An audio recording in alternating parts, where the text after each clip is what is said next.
For today's video guys, nandito tayo sa ating itikan. Yan yung kulungan nila guys. Yan din yung paitlogan natin. Yan.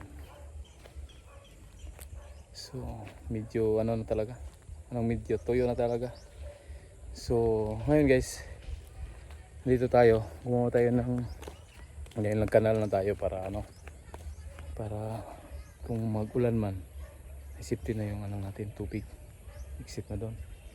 So ngayon wala talagang tubig, so gumawa tayo ng DIY na swimming pool. Ayan, Philippine at saka sako lang. So maliit lang na swimming pool, pang lang, maibsan lang yung init nila. Ayan, diba?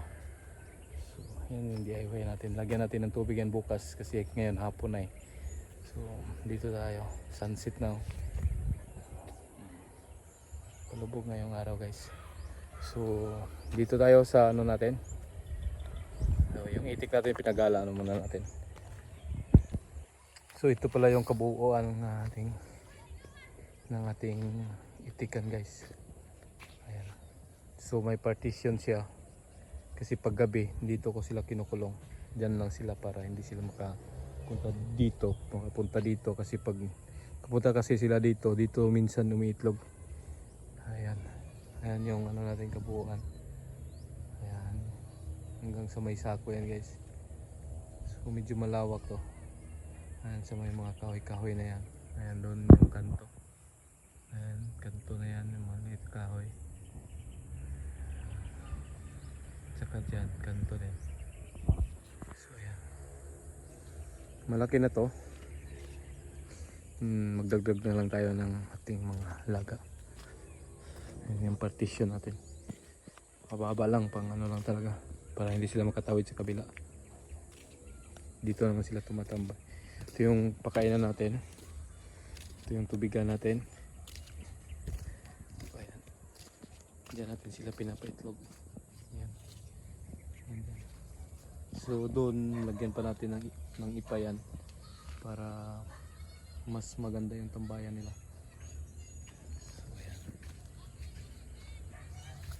Yan yung pintuan natin dyan. Yan yung maliit na swimming pool natin, ang gawa natin kanina. Pang lang, pang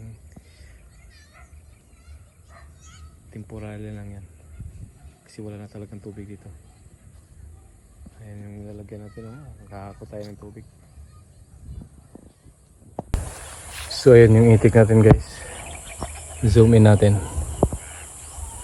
So ayan. Ayan sila. 50 piraso yan sila guys. 43 na male. Tsaka 7 na female. 43 na female. Tsaka 7 na male. So yung manok hindi yan natin. Doon yan. So ayan lang yung natin. Itik. So gala mo na sila. So yung dito lang muna tayo guys. So kung bago pa lang kayo sa aking channel guys, please subscribe and pakipindot na rin yung like button at please share na rin para mas marami po yung makakaalam, makakita ng ating video.